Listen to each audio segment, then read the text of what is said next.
Bonjour, vous avez un cancer.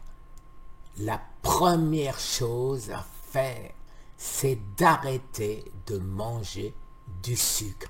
Quelque type de sucre, de carbohydrate que ce soit. Alors pour ceux qui me connaissent, vous savez que j'ai pendant longtemps essayé de contacter l'ARC pour leur donner mon protocole.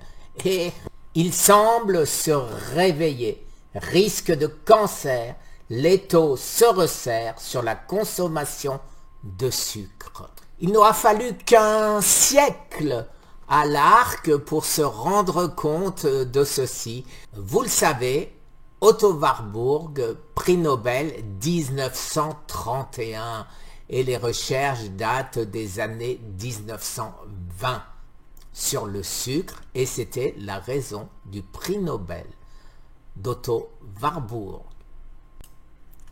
Alors, Charlotte Debra s'est penchée sur la consommation globale de sucre, ajouté ou non. Écoutez bien ce qui est marqué, ajouté ou non. La présente étude s'est donc attachée à documenter l'origine des sucres consommés, sucreries, fruits, boissons, produits laitiers, desserts lactés, céréales de petit déjeuner, biscuits et pâtisseries, et à distinguer leur nature, fructose, glucose, sucrose. Alors effectivement, je n'arrête pas de le dire, le cancer n'est pas un laboratoire, il mange tous les sucres, et de plus en plus de grands professeurs à travers le monde le disent clairement. Il restera toujours des gens pour dire le contraire, mais c'est du n'importe quoi de dire le contraire. Alors, c'est vraiment à pleurer. L'hôpital américain de Paris aurait vraiment intérêt de changer son personnel.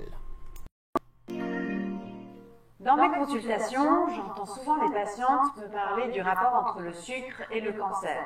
Elles ont peur que la consommation du sucre donne le cancer. Est-ce que c'est vrai? Eh bien non. Tout ça, c'est pas vrai. Il ne faut pas arrêter de manger du sucre pour ne pas avoir le cancer. Quand on fait des PET scanners, le PET scanner, c'est un examen où le sucre va aller se fixer sur les cellules cancéreuses pour montrer où sont les cellules cancéreuses. Mais le PET scanner, en fait, c'est un examen qui capte le sucre pour aller se fixer dans toutes les cellules du corps qui se multiplient.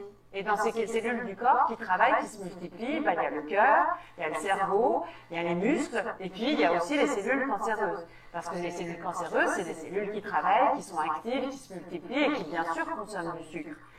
Et cette personne est professeur. Alors, des personnes comme ça, eh ben c'est sûr qu'il ne faut pas leur faire de publicité. Je lui écris Otto Warburg, prix Nobel, à tort. Il a eu le prix Nobel, pourquoi? Pour avoir découvert que le sucre, c'est le cancer. Et Karine lui écrit, oui c'est ça, de toute façon nous sommes déjà des défunts pour vous. En plus, le produit pour le PET scan, c'est du sucre. C'est noté sur le produit. Alors effectivement, c'est noté sur le produit et elle nous explique que c'est du sucre qu'on donne. Alors pourquoi quand on fait un PET scan, le sucre, tout le sucre est mangé par le cancer? Il n'y en a pas pour le cœur, il n'y en a pour rien du tout. Alors pourquoi? Mais pourquoi? Rien d'autre à rajouter, les amis. Si vous voulez survivre, ne mangez pas de sucre. Et si votre médecin vous dit de manger du sucre, changez vite de médecin. Merci les amis. Très bonne journée.